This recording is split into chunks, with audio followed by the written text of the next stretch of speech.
The morning Diane was buried, I noticed the oak tree in our front yard had dropped half its leaves overnight. It was July, not October. I remember standing at the window in my funeral suit, staring at that tree and thinking how nothing in nature made sense anymore. Nothing in my life made sense anymore either. After 31 years of marriage, I had just watched them lower my wife into the Texas soil, and the world was still spinning like nothing had happened. My name is Marcus. I am 63 years old. I spent 35 years as a civil engineer, building bridges across the state of Texas. I retired early to take care of Diane when she got sick. I would do it all again without a second thought. She was the kind of woman who remembered every birthday of every neighbor on our street, who kept a drawer full of handwritten cards she had already bought months in advance. When she laughed with her whole body. When she loved the same way. The cancer took 14 months. I was there for every single one of those months, every appointment, every infusion, every 3 a.m. When the pain woke her and she tried not to make noise so I could sleep. I never slept anyway. I just lay there next to her, listening to her breathe, grateful for every breath. She passed on a Tuesday in April. The dogwood trees outside the hospital window were in full bloom. She would have loved that. I was not a wealthy man in the way people imagine when they hear words like wealthy. I had worked hard my whole life, saved carefully, invested quietly.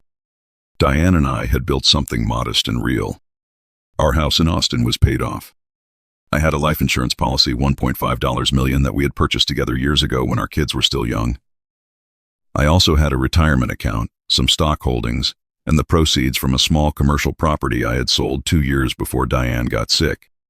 Altogether, if someone wanted to put a number on it, the estate was somewhere around $2.8 million. Not glamorous. Not a fortune by some standards. But it was ours. We had built it together, dollar by dollar, year by year. What I did not know, what I could not have imagined, not in 31 years of trusting the family around me, was that someone in that family had been watching those numbers and quietly deciding they were entitled to a share. My brother-in-law's name is Gerald. He is Diane's older brother by 4 years, which made him 66 when all of this began. I had known Gerald for over 3 decades. I had stood next to him at his first wedding, his second wedding, and his third. I had lent him money twice in the 90s, money he never fully paid back, money I never asked about again because Diane loved him, and that was enough for me. Gerald was the kind of man who always had a scheme. Real estate. A car dealership. A restaurant that lasted 8 months. He had a talent for enthusiasm and a shorter talent for follow-through. By the time Diane passed, he was living in a rented apartment in San Antonio, working part-time for a landscaping company, and I later found out carrying more debt than I had known. Gerald called me 2 weeks after the funeral. He said he wanted to come by and check on me. I told him that was fine. I was still in that fog that settles over you after a loss like that, where days pass and you are not entirely sure you participated in them. I was eating crackers for dinner and forgetting to turn off the kitchen light at night. A visitor seemed harmless. Familiar even. He showed up on a Saturday with a grocery bag, a rotisserie chicken, a 6-pack, some bread, and I appreciated the gesture. We sat at the kitchen table where Diane and I had eaten 10,000 meals together, and Gerald talked about her the way brothers talk about sisters, with that specific mixture of affection and mild exasperation that only siblings share. I was glad to hear her name out loud. I had been afraid people would stop saying it. He stayed 3 hours that first visit. When he left, he hugged me at the door and said, "We're family, Marcus. Whatever you need." I believed him completely. He came back the following Saturday. And the one after that. I was grateful for the company. My son lived in Denver, my daughter in Portland. They called often, visited when they could, but life has its own momentum, and I did not want to be the weight that slowed theirs. Gerald's visits filled a quiet space in my week. We watched football. We argued about barbecue, which is the official sport of Texas men of a certain age. Things felt almost normal. It was on his 4th visit that the conversation shifted. We were sitting on the back porch with the ceiling fan running and the evening light going gold across the yard. Gerald had been quieter than usual all afternoon, and I had noticed but said nothing, figuring he had something on his mind that he would get to eventually. He did. "Marcus," he said, setting down his bottle and looking at the yard instead of at me, "I've been thinking about Diane's estate." I did not say anything. I waited.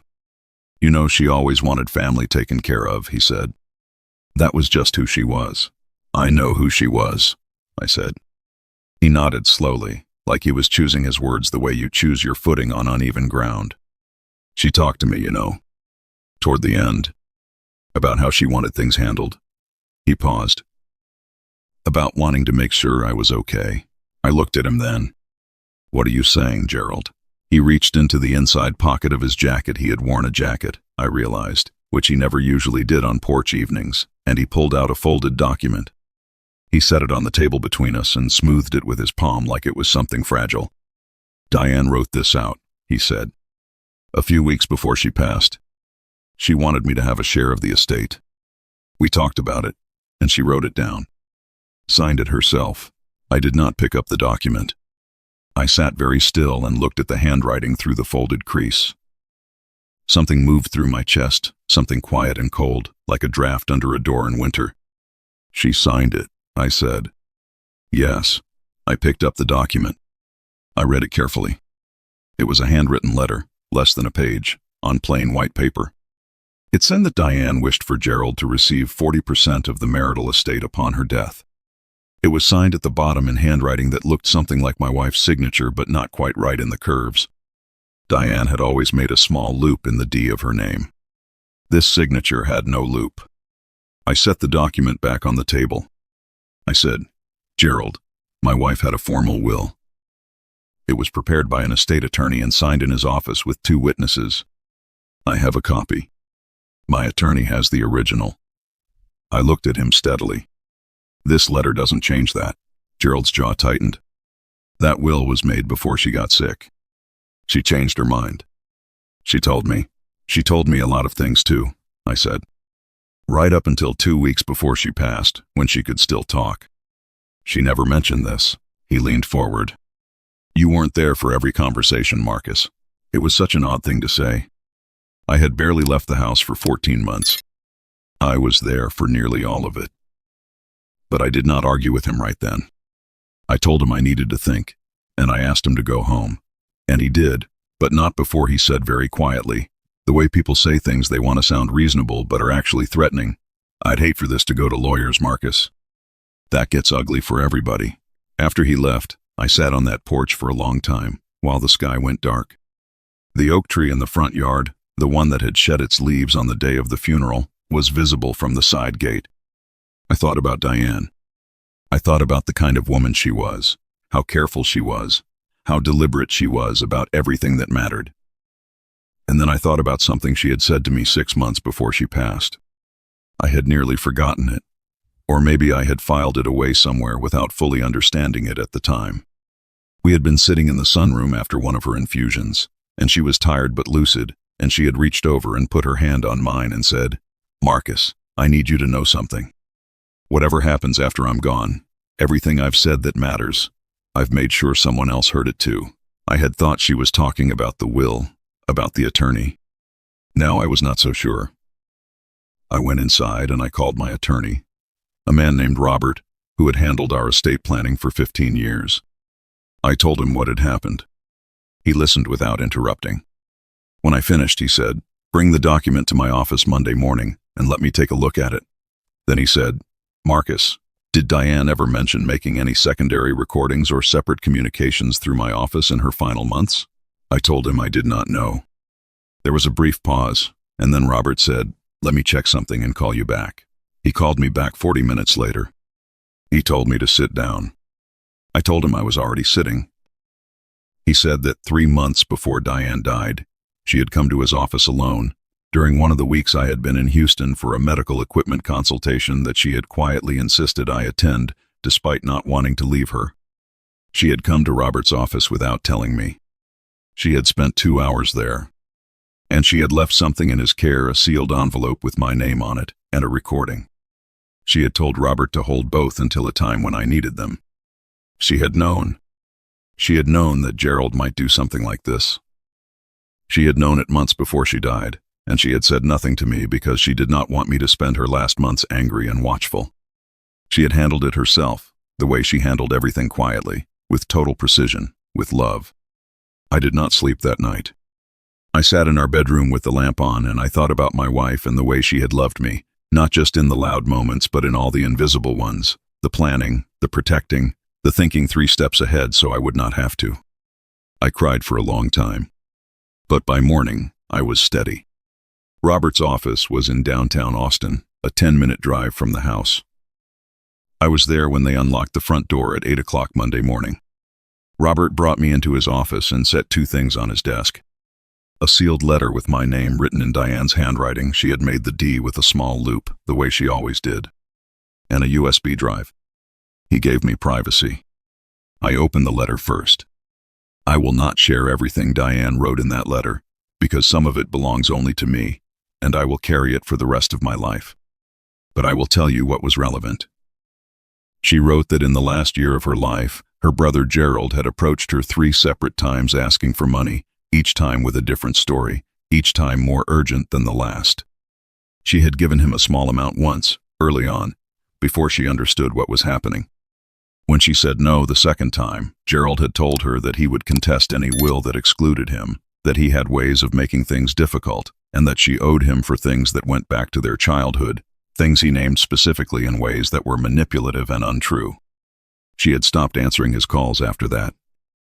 She wrote that she suspected he might produce something after she was gone, some forged document or manufactured claim, because that was who her brother was when money was involved, and he had nothing left to lose.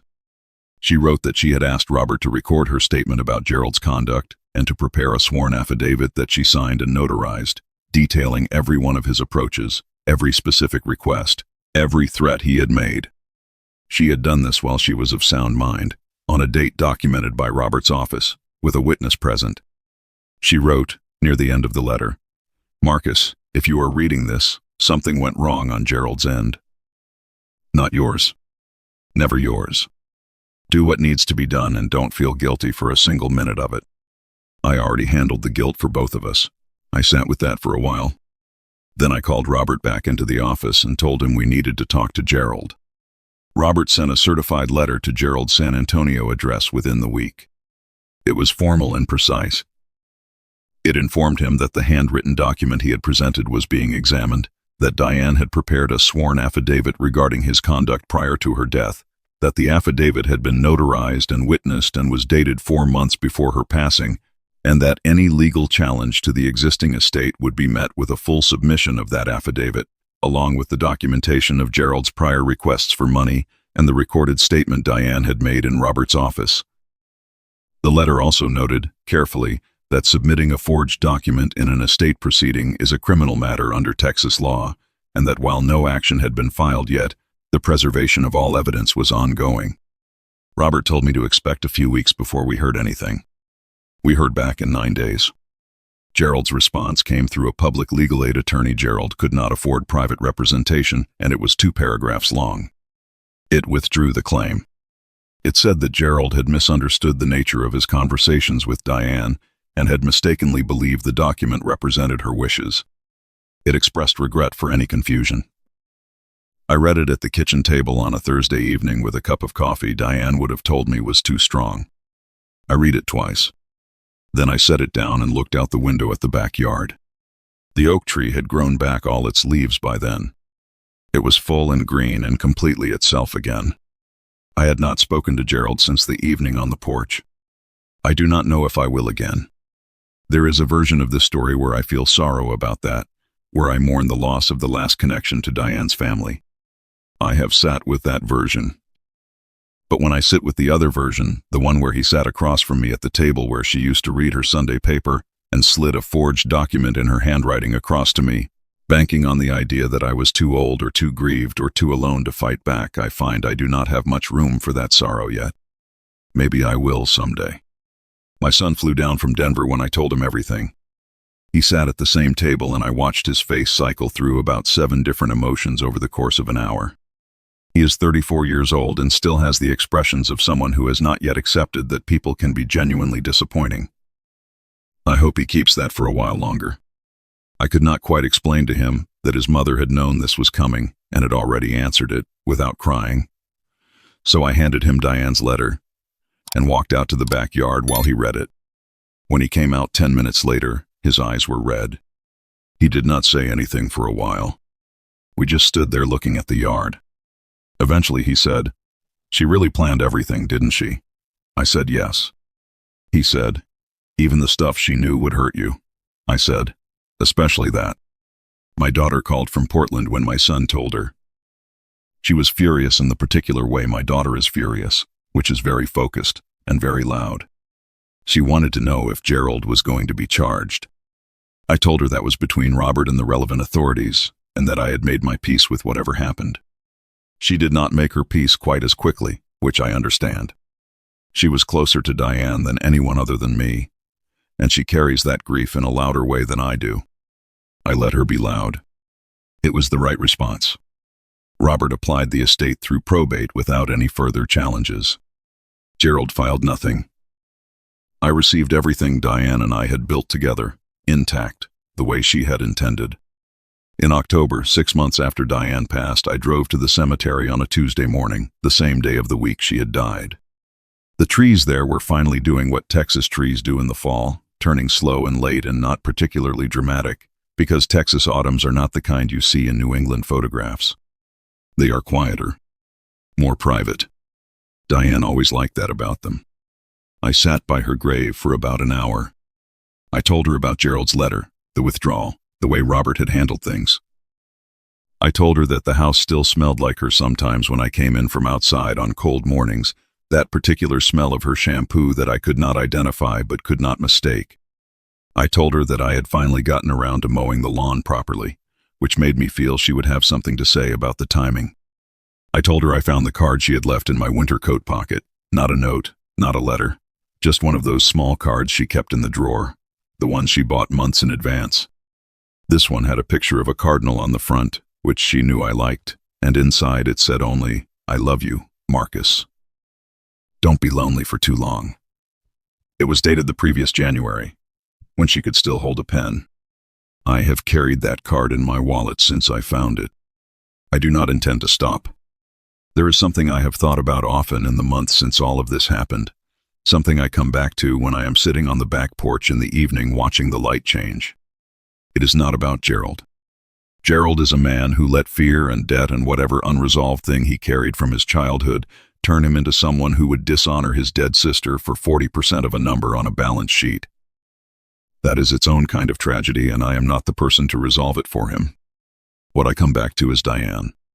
What I come back to is the image of her, in those last months when she was sick and tired and in pain, taking an afternoon when I was in Houston to go sit in Robert's office and think clearly about what might happen after she was gone. Not asking me to handle it. Not burdening me with it. Just handling it herself, the way she had handled 1,000 things in 31 years, quietly and with absolute intention. People talk about being loved, and they usually mean the visible things. The gestures, the presence, the words.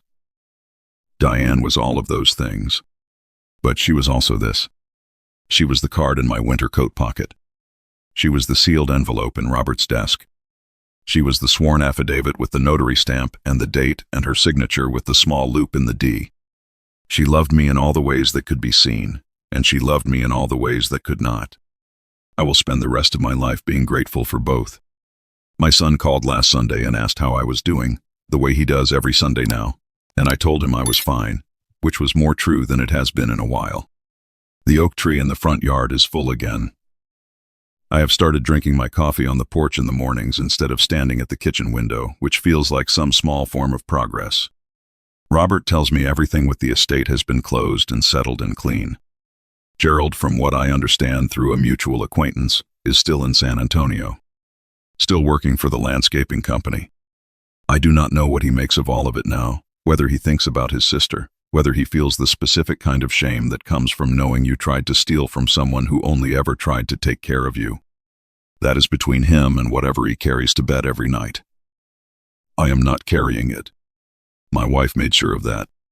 If you are listening to this and you have someone in your life who loves you the way Diane loved me quietly, thoroughly, right down to the hard, practical details. I would encourage you not to take it for granted. Not for one ordinary Tuesday of it. Not for one cup of coffee or one evening on the porch or one small card in your winter coat pocket. None of it is ordinary. All of it is the whole thing. She knew that. She always knew that. And she made sure, even when she was leaving, that I would know it too. The most profound acts of love are often the ones we never see coming, written in quiet rooms, sealed in envelopes, tucked into coat pockets for a cold day ahead. Diane didn't protect Marcus with grand gestures. She protected him with a notary stamp and a looped letter D. Real love thinks ahead. It does the unglamorous work. And if someone in your life loves you that carefully, hold on to them and tell them so today. A small note worth sharing. This story was created and imagined by AI, crafted to bring you a moment of meaningful entertainment, while leaving behind something that might stay with you a little longer than the story itself.